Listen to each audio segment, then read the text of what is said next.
Thank you, Lord. Yes, we're back again. For making me whole. Thank you, Lord, for giving to me this great salvation, so rich and free. Oh, thank you, Lord, for saving my soul. Thank you, Lord, for making me whole. Thank you, Lord, for giving to me and you this great salvation, so rich and free. Hey, my people, how are you? How are you doing? My connection is connecting. We're going to be all right tonight. I have to come back and do this because it is something that is close to my heart and it's something that God wants us to talk about every single day. Today, we're talking about taking care of the spider and not just the cobwebs. One thing we should note, spider has one assignment: spin cobwebs. That's their best job, to spin cobwebs. So no matter how much we clean, we can sweep, we can dust. However, no matter how many times we sweep it or clean it or wipe it or whatever we do, take the broom and, go up the ceiling. And if we do not take care of the spider, it's a couple of days, the spider will do what? Spin more webs, spin more cobwebs, because that's what spiders do. They spin cobwebs. That's what they specialize in. So if you don't want any cobwebs in your house, take care of the spider. And guess what?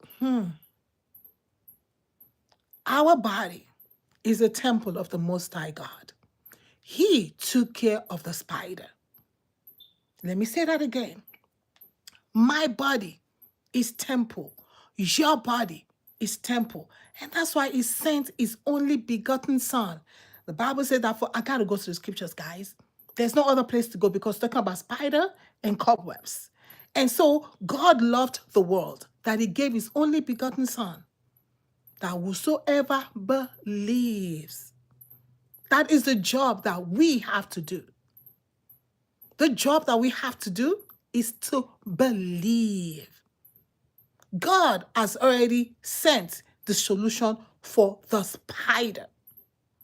We believe and we walk on the cobwebs. As long as we still got sin, the root of sin in our lives, sin is not your adultery, your fornication, your malice, your drunkenness, your whatever evil, your backbiting. All these are just tentacles. All these are just like the fruit, the works, not the fruit, but the works of the flesh. The works of the flesh. So we see this being manifested because Spider-Man is inside of you. But Jesus already came to take care of the Spider-Man. How can I let God take care of the Spider-Man in my life? As far as God is concerned, the work has already been done. Jesus already came. Jesus died on the cross. Jesus was buried. And on the third day, he rose again. He walked 40 days on the earth. Then he ascended. Work done. He hung on the cross and said, it is finished. It is done deal. Sealed and delivered. There's nothing else to do. The only thing that we have to do is to believe in the work that he did. Believe that you are what? A sinner, number one. And believe that because you're a sinner, that Jesus came and paid the price for you. So if you don't even believe that you're a sinner, that means you don't believe that you need a savior. And that's what that's what they're selling now. You can save yourself. You can be yourself. You are powerful. You are this. You are that. You are gbogbo. You are gbogbo.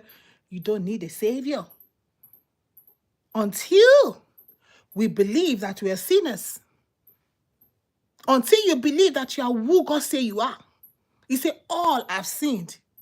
Everybody from president down, from father to child, from rich to poor, from the highest to the lowest, all have sinned and have come short of the glory of God. We got to believe it first. And then we have, because we believe that we have sinned, then we believe in the propitiation. God, the price that God paid. The price that God paid.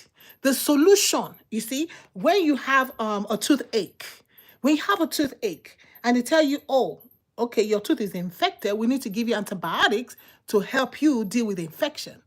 If you want the antibiotics, it will clear the infection. If you don't want it, well, continue in the toothache. Continue with the pain. That's what most people are doing. When God has given a solution to the Spider-Man in your life, you say, no, I don't want that. I got this. I am me. I am powerful. I am this. I am that. I am. Until we believe in the salvation that God has given to us. The Bible said that Jesus will save his people from their sins. So I'm encouraging you today, do not harden your heart. Today, accept the finished work of the cross. You may not understand it, and that's okay. When they tell you have a toothache and it's aching, and they look at it and say, oh, there's infection. Oh, hey, let's do blood work. Oh, but you believe it, right? You believe it. When they tell you have cancer, you believe it. Oh, because they gave you the blood work, they gave you this, they gave you that, they did this, they did this kind, they did this. You believe it. But when God tells us that we have sinned, we're like, When they tell you, come get radiation, come get chemotherapy, come get this, come let's do surgery, you believe it. You go for all this stuff for the body that is going to perish. But when God has given us a solution for our soul, our eternity, we're like, not yet. I'm not that bad. I don't do this, I don't do that, I'm good, I do this, I don't do this one, I don't do this one. So, I'm good. Are you good? Jesus said, nobody is good except God. Only God is good. We need a savior. The cobwebs can go only if the spider has been taken care of, and it can only be taken care of by believing in the one that is able to take care of the spider. By believing in the one that has come to take care of the spider. He actually came to take care of sin. He came, he paid the price, already done deal, sealed, delivered. Don't just keep clearing out the cupboard. Okay, I'm going to stay away from fornication for the rest of 2025. I'm not going to commit adultery this year. I'm going to be faithful to my wife. I'm going to be kind to people. I'm going to do this. I'm going to do that. All morality is called filthy rags, as long as they are not in the Lord Jesus Christ. As long as they are not in the, let me say it again, all the works that you think you're doing, all your morality, if they are not in the Lord Jesus Christ, we'll give you some time. After a while, because the spider is still in you, it's going to spin some more cobwebs. And then you're like, oh, it's the devil that did it. It's only one time I lied. It's only one time I slept with her. It's only one time I slept with him. Why?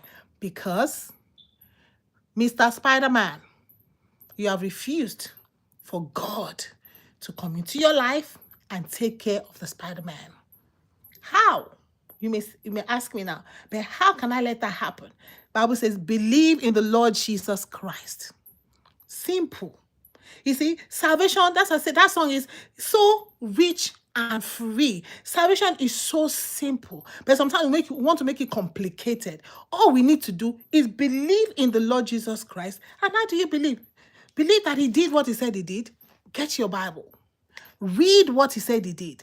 Read what he said to do. As long as you begin to walk in holiness, walk in uprightness, walk in righteousness, in the Holy Ghost, your righteousness cannot be outside the Holy Ghost. Say, the kingdom of God is righteousness, peace, and joy in the Holy Ghost. Whatever you're doing, it has to be in the Holy Ghost. You're not committing fornication. It has to be in the Holy Ghost. You're not committing adultery. It has to be in the Holy Ghost. You're not abusing or being malicious. It has to be in the Holy Ghost. Because there's nothing that you and I can do. And we can lay claim. So, oh, I did this, I did this, I did this, I did not do this, I did not do that. We need a Savior. We need a Savior. So I'm encouraging you today. Today is Friday. For those of us that have gone to, quickly, and then you stupor yourself till tomorrow morning. There's much to life than that. There's much to life than that. But what are we going to say? That's just the cobwebs. You cannot do without it because the Spider-Man is still in your life. So let God take care of your Spider-Man for you. Thank you, Lord, for saving my soul. Thank you, Lord, for making me whole.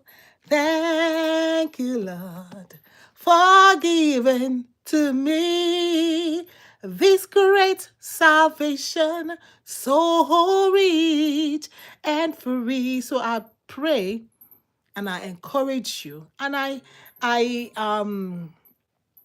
challenging you, and I am begging you, and I am beseeching you, I am pleading with you, pleading with everything.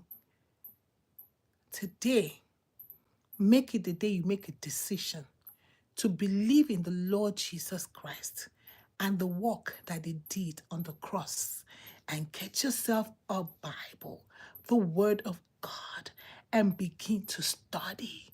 Begin to read. Begin to see what Jesus did. Begin to see what the Father is saying to you, and begin to follow by the help of the Holy Spirit. God bless you. We shall catch up again next time. And don't forget, time waits for no one, and no one waits for time. Tomorrow is not promised to anybody. We may be gone tomorrow. I may be gone tomorrow. So I'm taking this time because I never know. I may not be able to come back here for this. So I'm taking the time tonight to plead with you. Think about Jesus. Give Jesus a thought. Give him a thought in your heart. Give him a thought in your life. You've never thought about Jesus before. Give him a thought tonight. As you go to bed, think about that name, Jesus Christ. Whether you believe in the name or not, think about the person. Think about the work that he did. Think about the cross. Think about the suffering that he suffered, so that you and I will not be bound by sin. He says, sin shall no longer have dominion over us. You wonder why you cannot get out of that thing, or that problem, or that you're just living like a human being. That's what it is. For all I've sinned and I've come short of the glory of God. But you can break that cycle by coming to the Lord Jesus, believing in the work I did, and beginning to read the scriptures, and begin to ask for God's help to live righteous and uprightly before him. God bless you. Enjoy the rest of your weekend. Thank you, Lord. For saving my soul. Thank you, Lord. Hallelujah. For making me whole.